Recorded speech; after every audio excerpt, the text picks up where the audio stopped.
thrilled to be with you here tonight. I want to say to Camille and to Dave and to Tom, thank you for standing with us. Thank you for your strong, principled defense of the great men and women of the state of Wisconsin.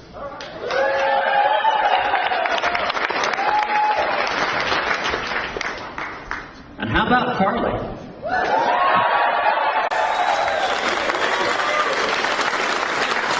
Isn't she phenomenal? What an incredible, inspirational business leader who rose to the very top of the business world and has inspired people all across this country. And I got to tell you, Carly terrifies Hillary Clinton.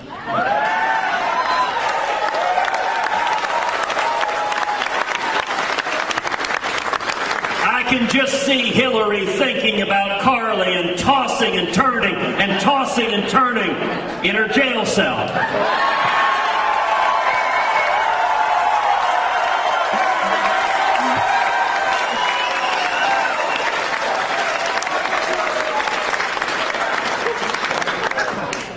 You know, all of us, we're here because our country's in crisis. Because we're bankrupting our kids and grandkids. Because our constitutional rights are under assault, and because America has receded from leadership in the world.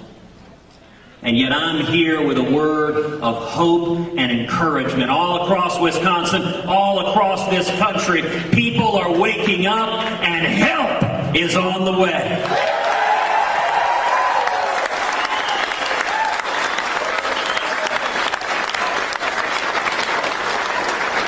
This election is going to focus on three critical issues: jobs, freedom, and security. Let's talk about jobs. Let me take a minute to talk to all the single moms who are here, who are working 2 or 3 part-time jobs, who've had your hours forcibly reduced to 28, 29 hours a week because Obamacare kicks in at 30 hours a week. Let me talk to all the truck drivers, all the plumbers and mechanics and steel workers, all the union members, all the men and women with calluses on your hands, who've seen your wages stagnating year after year after year. Cost of living keeps going up, but somehow your paycheck doesn't seem to keep pace. Let me talk to all the young people coming out of school with student loans up to your eyeballs. Scared, am I going to get a job? What does the future hold for me? And the media tries to tell us this is as good as it gets. This is a new normal. Well, let me tell you, that is an absolute lie.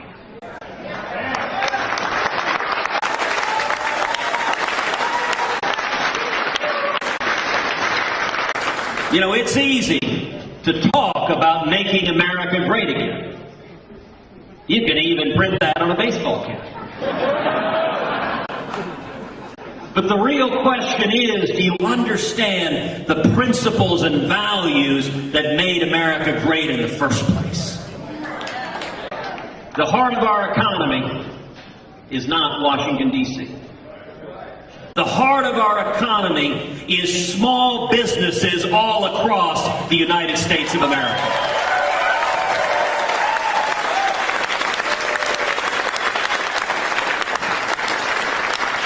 You want to see the economy take off, then you take the boot of the federal government off the back of the necks of small businesses.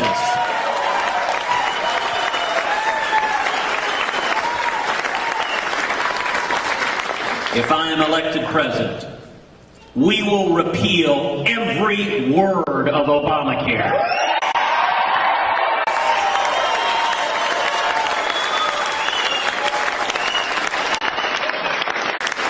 We'll pass common sense health care reform that makes health insurance personal and portable and affordable and keeps government from getting in between us and our doctors.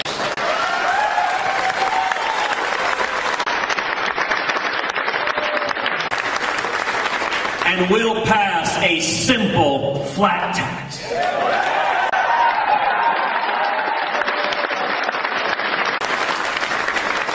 makes every American fill out our taxes on a postcard. And when we do that, we should abolish the IRS.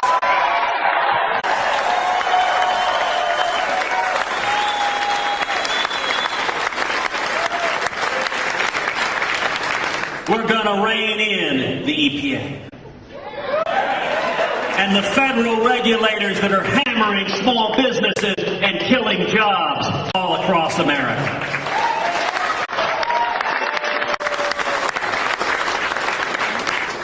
And we're going to stop amnesty and secure the borders and end sanctuary cities and end welfare benefits for those here illegally.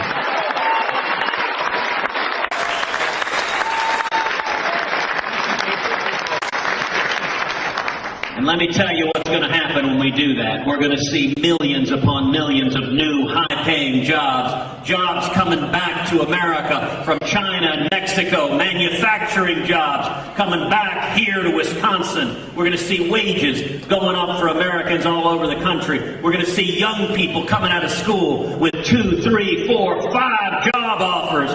We'll see morning in America again.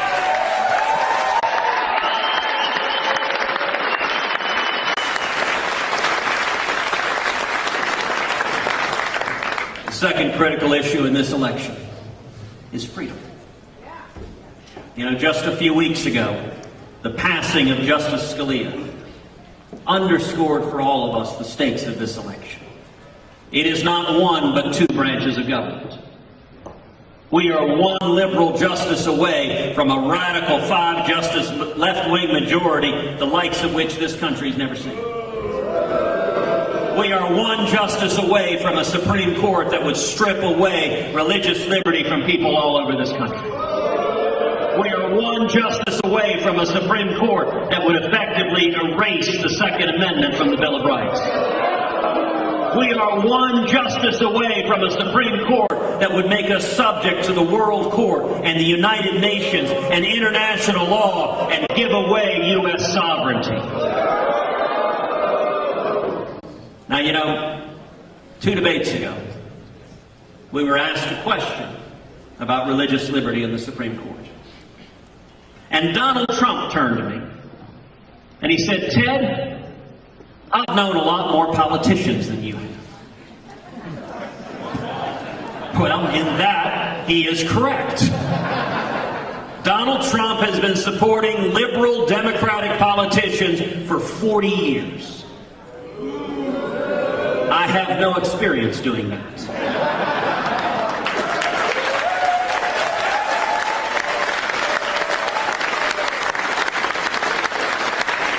But Donald continued, he said, "Ted, when it comes to religious liberty, when it comes to the Supreme Court, you gotta learn to compromise.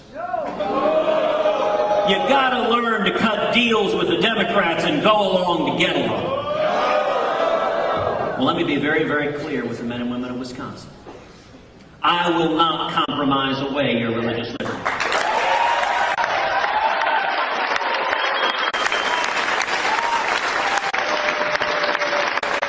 And I will not compromise away your Second Amendment right to keep and bear arms.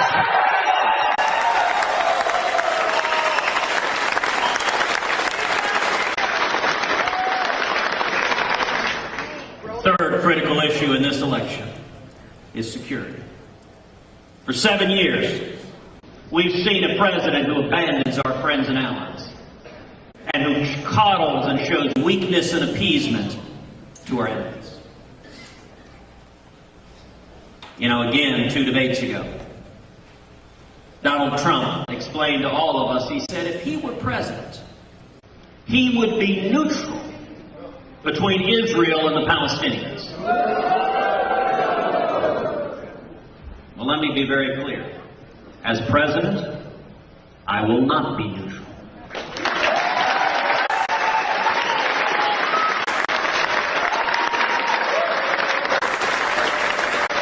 America will stand unapologetically with the nation of Israel.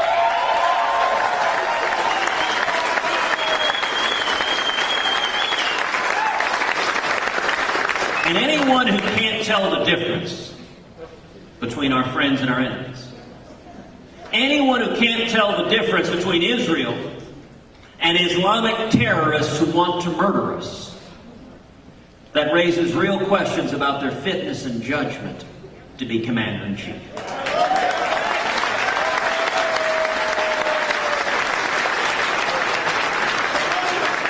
Over the last 7 years, we've seen our military undermined. We've seen readiness weakened. We've seen morale among our troops plummeting. And you know, as a country, we've seen this before. We've seen another left-wing Democratic president, Jimmy Carter, similarly weaken and undermine the military. And then in January 1981, Ronald Reagan came into office.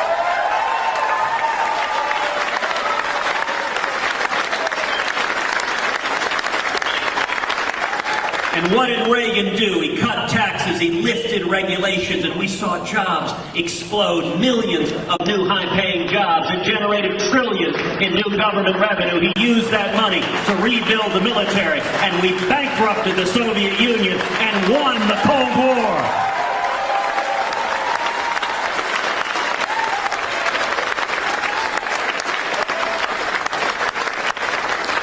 I intend to do the exact same thing with radical Islamic terrorism.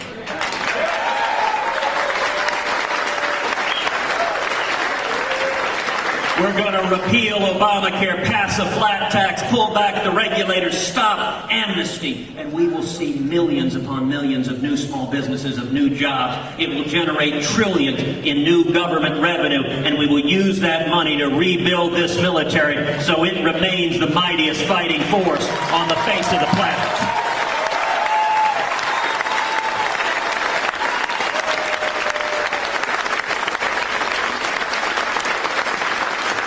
No longer will our military be governed by political correctness. We will have a commander-in-chief who stands up and says to the world, we will defeat radical Islamic terrorism.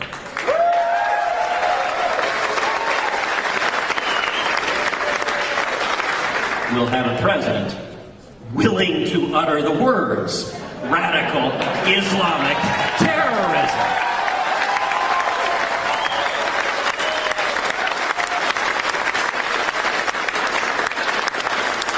And you know, one of the most shameful things of the last 7 years has been this president sending our fighting men and women into combat with rules of engagement so strict that it ties their arms behind their back. It makes it where they cannot fight, they cannot win, they cannot defend themselves.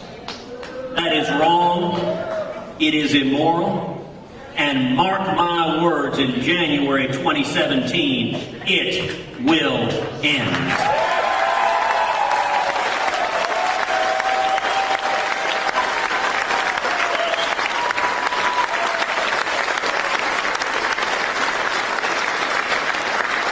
America has always been reluctant to use military force. We are slow to anger. But if and when military force is necessary, we should use overwhelming force, kill the enemy, and then get the heck out.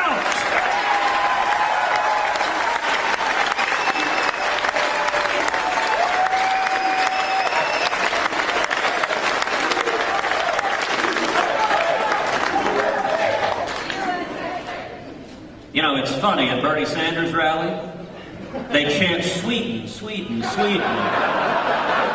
Kind of the same sort of thing. Then again, at Obama rallies, they chant Cuba, Russia, Iran. So it's...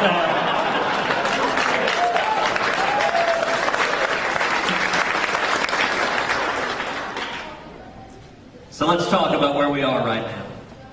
We're 8 days away from Election Day. Wisconsin is a battleground. This state, the entire country is looking to the state of Wisconsin. This state has a national platform, a national megaphone.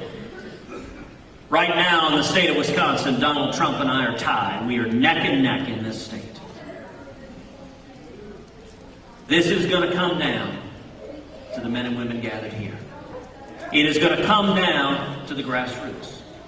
Now, I will say, anyone who wants to be president, I think you owe it to come in front of the men and women of Wisconsin, to look them in the eyes, to shake their hands, to answer their questions, to withstand the scrutiny.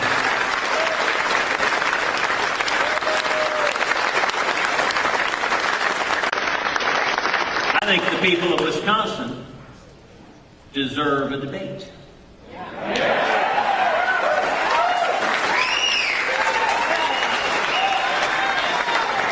Now, as it so happens, tomorrow, CNN has 2 town halls scheduled back-to-back, one with me, one with Donald Trump.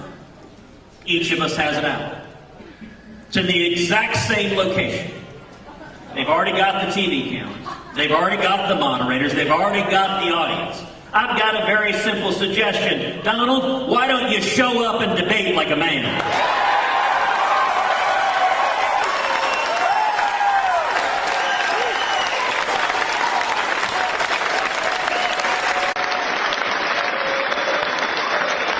Now listen, I recognize that Donald prefers to communicate in 140 characters or less. And there's a reason Donald doesn't like debates. Because it's one thing to yell about the problems in America, but what becomes evident in a debate is that Donald has no solutions to the problems we're facing in this country.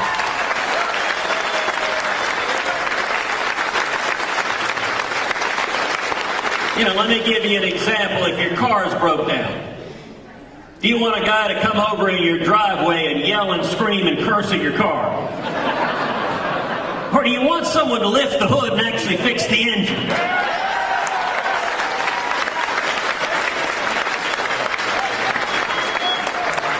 I believe the candidates owe it to the men and women of Wisconsin to have a debate where we address the issues, we address our record, and we lay out our visions for how we turn this country around.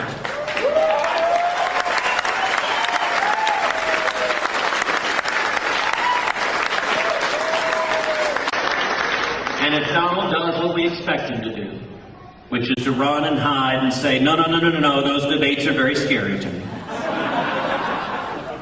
then I want to say the outcome of this state is in your hands. I want to ask every person here to come out and vote for me 10 times. Now look, we're not Democrats. I'm not suggesting voter fraud. But if every person here goes and gets 9 other people to vote, you will have voted 10 times.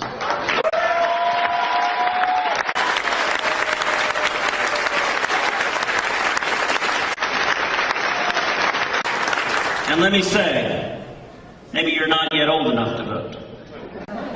If you get 10 other people to come out and vote, you will have voted 10 times before you turn 18.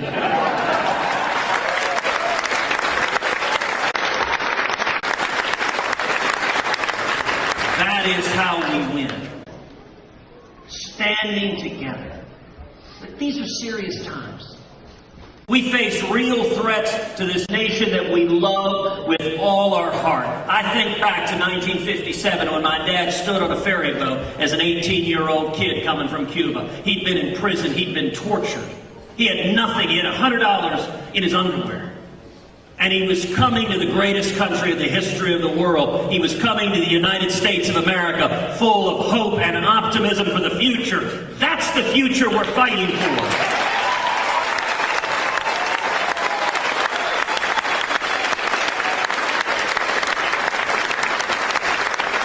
We can have that future again. Our kids can have that future again. Our grandkids can have that future again if we get back to the principles that built this nation in the first place.